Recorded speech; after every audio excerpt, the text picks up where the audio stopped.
We will continue thinking and moving forward because that is what we have done throughout the entire year, and it does not stop here. We are not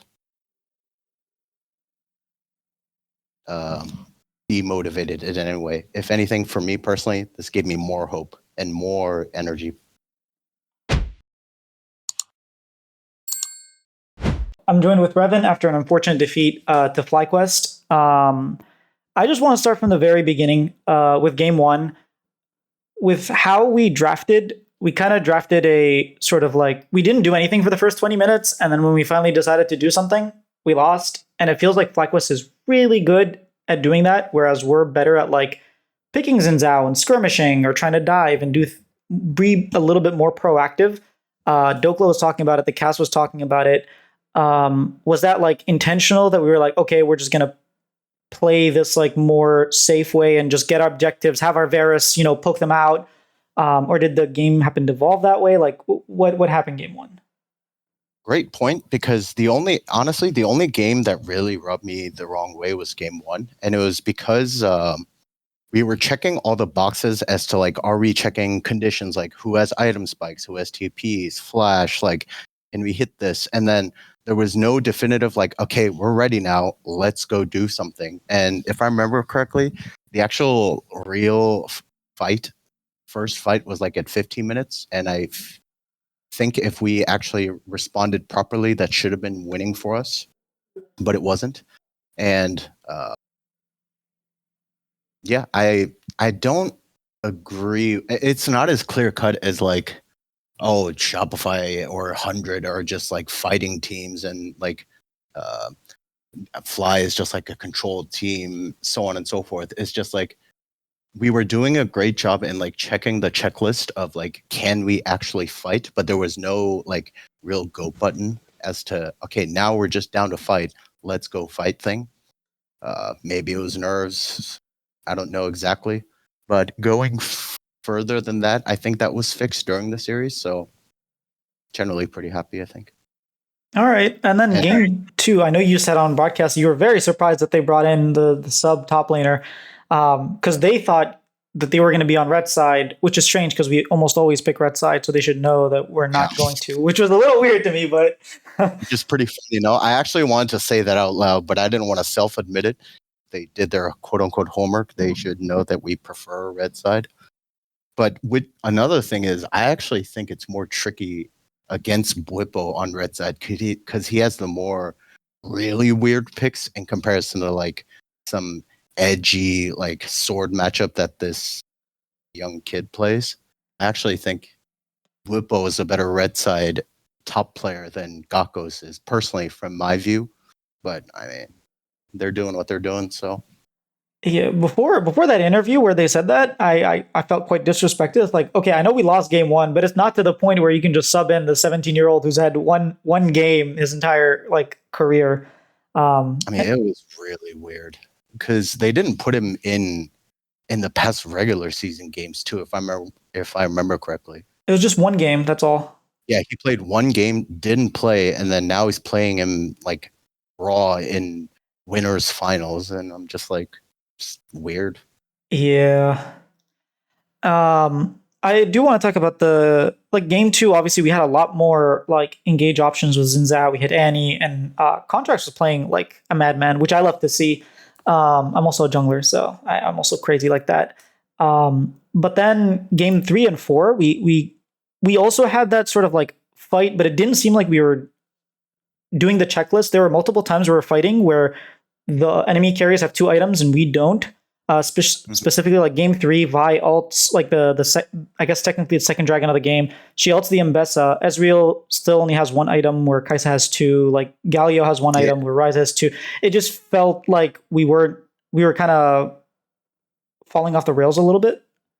No, that was the one instance where like Juan immediately after like that play was like, I should have just waited for 2 items type thing. I think it was like he felt like the game wasn't really going anywhere and we were kind of bleeding inside, so he felt like he had to do something. But beyond that, I actually think he did a wonderful job today, personally. Just like he had way more energy. He was like dictating the pace of the game, going through the checklist, like really calming heart. So I was really proud of him today. Personally, I wanted to slap him on the ass, but I think he left already.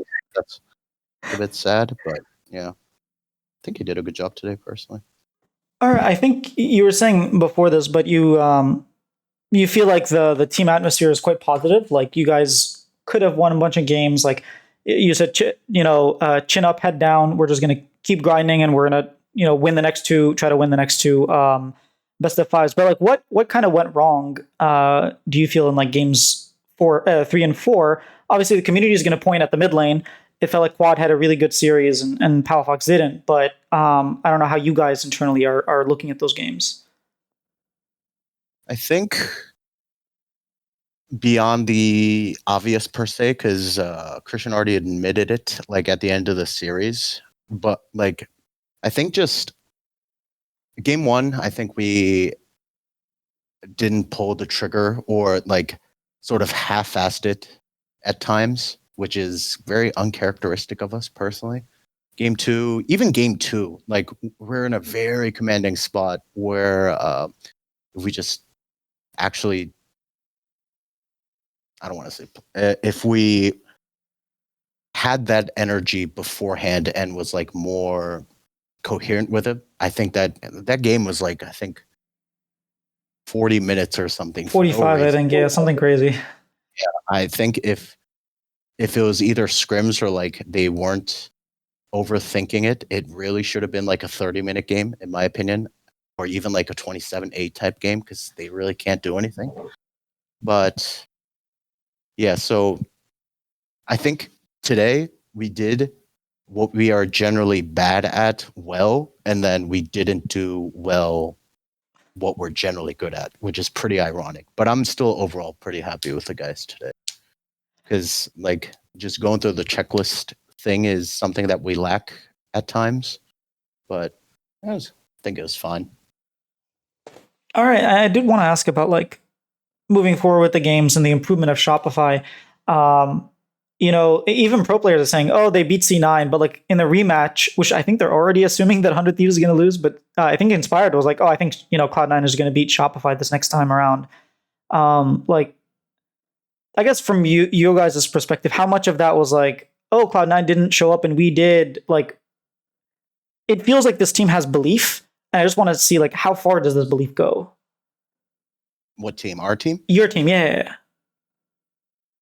I mean, I think we have. I mean, it's fair from the outside perspective to think that way, like, which is okay. It's just a bit odd because like, okay, Shopify had like the easiest schedule and they didn't win convincingly against the 3 worst team, which like they can play us down, but I just don't know like this still like everlasting hope of like C9 is still top 2 when not only did we beat them, like they got taken to game 5 by DSG, and as much as credit to DSG, like that should never happen, frankly.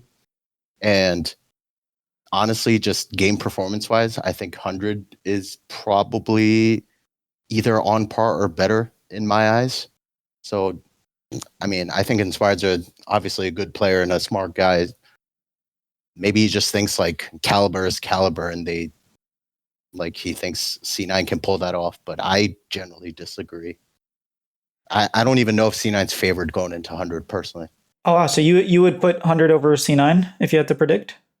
Not over. I think it's like really close.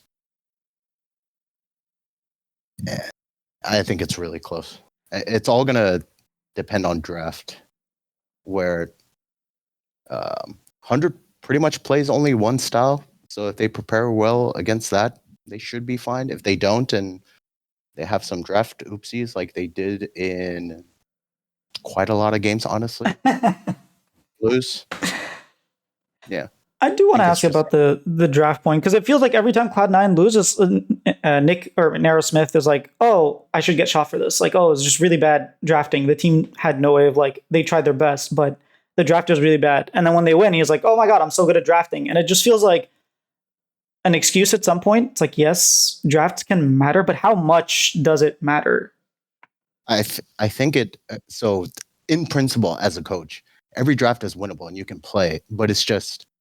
I think the way the reason why like draft is inevitably blamed is because like whether it be TL or even frankly my C9, like if you only have a certain style or like a certain range of drafting, it somewhat limits you to play just like one style. Or like, for instance, like TL's champion pool issues and they only pick like tank top and Yun 1v9, et cetera, et cetera. So like Fly is at the top. I think we're second, and then they're kind of lower in that like they don't have rock paper scissors, they just have rock type stuff, and if our rock is better than their paper, then obviously they can win, but it's just not favored. How often do you come out of a draft and be like, sorry, my bad, I just gave my teammates a bad draft? Because it feels like something that Cloud9 and 100 Thieves have talked about a lot publicly, but then no other team is like, oh, my bad. Like FlyQuest doesn't say, oh, we just had a bad draft. It just feels like they never really make that excuse, whether it's true or not. I think our game 1 draft against C9 was pretty bad. Beyond that, I can't really think of much. Another thing that pops up is our game 1 draft against Fly last split, where we had I think Annie Rumble and they had Galio Orn. That game is just unwinnable. When I think we had Jin ADC as well. Just stuff like that. It's just bad prep, bad adaptation, bad like range of champs that you can play. It matters a lot in Fearless, especially best of fives, because I think most teams have their like, because every champion is generally open, have their bread and butter game 1, 2 things. But if it ever goes to like 3, 4, 5, it's very tricky because there's so many variables and there's so many scenarios. Okay, that makes sense. So that's all the time I had. Thank you again for doing the interview. As Shopify fans, we're really excited. We're over ecstatic that we got to play like this, and we played FlyQuest relatively close. Just last few words for the fans.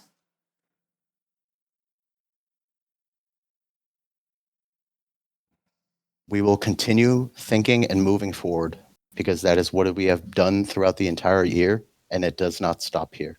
We are not demotivated in any way. If anything, for me personally, this gave me more hope and more energy. All right, thank you very much. Thank you. Okay, I'm gonna be honest. I was not expecting them to come out of that and be like, you know what, we're positive. We're actually more hopeful now. We know we can win. We're just gonna keep moving forward. Maybe Demonte diff, like he just keeps their mentals up or something. But I don't know. Like I personally felt frustrated after game 1, because of how we played, and like he also mentioned, he was like game 1, he was also kind of irritated at the fact that we just like did nothing for 20, 25 minutes, or like I guess 16 minutes or whatever, and then just lost the game that way. But yeah, it's good to know that the team is like looking forward and feel that they're ready and comfortable. And they're just, not taking it too harshly, which is something that, obviously Palafox had a bit of a stinker, and he's able to like take accountability and say, this is my fault. And, sort of keep his head up and work forward. Because right now, I know people are going to blame Palafox a lot. But right now, like as Palafox, he needs to lock in. And he can't be, looking back and be like, man, I played poorly. Oh, actually, like it should just be, hey, I'm locked in and I'm going to play better. I'm going to play like the 9 in my scrims, not the 2 in my scrims, because he had both in the scrims this past week. So it's just being able to like move on and focus, because you're going to have 2 matchups, either with 100 Thieves and FlyQuest or C9 and FlyQuest. Hopefully you win. I'm rooting for C9, but anyways, that's a whole different video. Yeah, I still believe that we can win. Even if the only game we took off was against a sub, I think we have more tools in our arsenals. And I think if we just, like you said, if we do things that we normally do well, we keep doing them well, and the things that we weren't doing well, we do well as well. Everything, yeah, we can definitely win. I truly believe that, and I'm glad that the players and the coach and pretty much everyone in the org feels that way, and hopefully y'all do too.